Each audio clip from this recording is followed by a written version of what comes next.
Welcome back to Panatel's. This is a place where dark history slowly comes to light, and forgotten stories are finally heard at last. It's 1911. Night presses down on Lower Manhattan.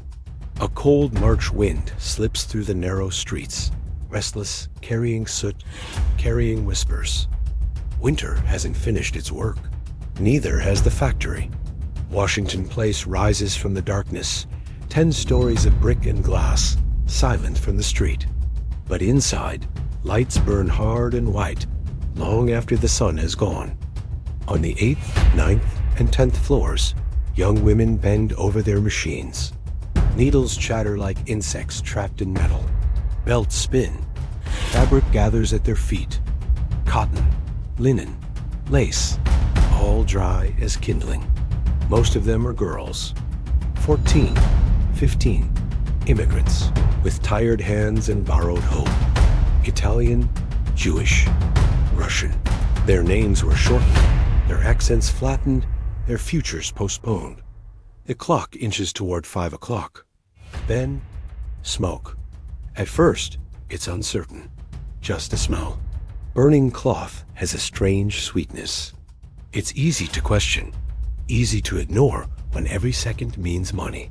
But the fire answers for itself. Flames leap from a cutting table on the 8th floor, feeding hungrily on scraps no one ever bothered to clear away.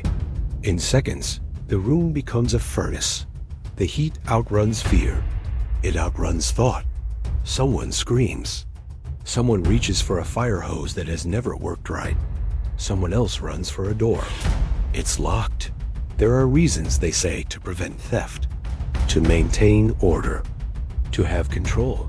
The fire doesn't care about reasons. Smoke pours into the stairwell, thick and blinding. The exit signs disappear. The elevator groans upward once, then twice, hauling the terrified down through a shaft of flame. The operator keeps going, again and again, until the rails twist in the heat and the car refuses to rise again. Above him, the 9th floor is completely sealed. Windows explode outward. Glass rains onto the sidewalk below. A crowd begins to gather, curious at first, not yet understanding the horror they are about to witness. Inside, the girls press together. Skirts brush against fire. Hair ignites. Hands pound on doors that will not open. Someone manages to reach the fire escape, but it peels away from the building like a broken promise. The iron bends. Bodies fall. The screams travel farther than the smoke.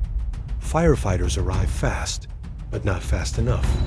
Their ladders stop 6 floors short. Their rescue nets tear under the impossible weight of falling bodies. Water arcs uselessly against brick and flame. Above them, the choice becomes brutal. Burn or jump. They jump, one by one, then 2 at a time, then more than the eye can follow. They fall straight down, their dresses billowing, their arms reaching for nothing, their faces locked in an expression beyond fear. Impact after impact. A sound the city will never forget.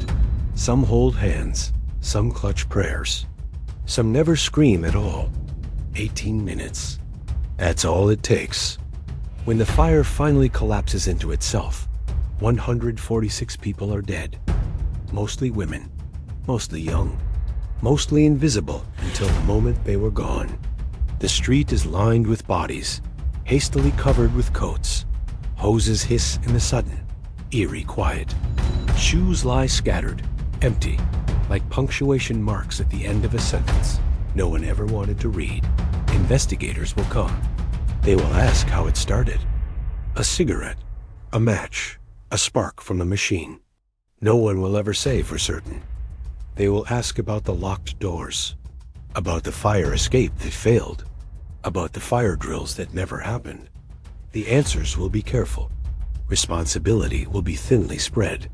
The factory owners, Max Blank and Isaac Harris, will stand trial for manslaughter. They will walk free.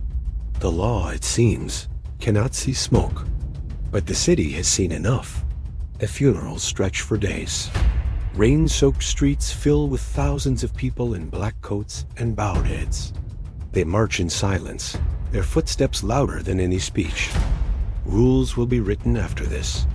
Doors will be unlocked. Inspections will be ordered. Safety will be demanded. They will call it progress. Still, at night, the building on Washington Place remembers. The brick holds the heat. The iron remembers the weight of bodies. And when the city goes quiet, something lingers on those upper floors. Questions without answers. Lives that were measured in minutes. Doors that should have opened. The machines are gone now. The factory is silent. But the fire never really left. It waits in the dark. A permanent scar on the conscience of the city.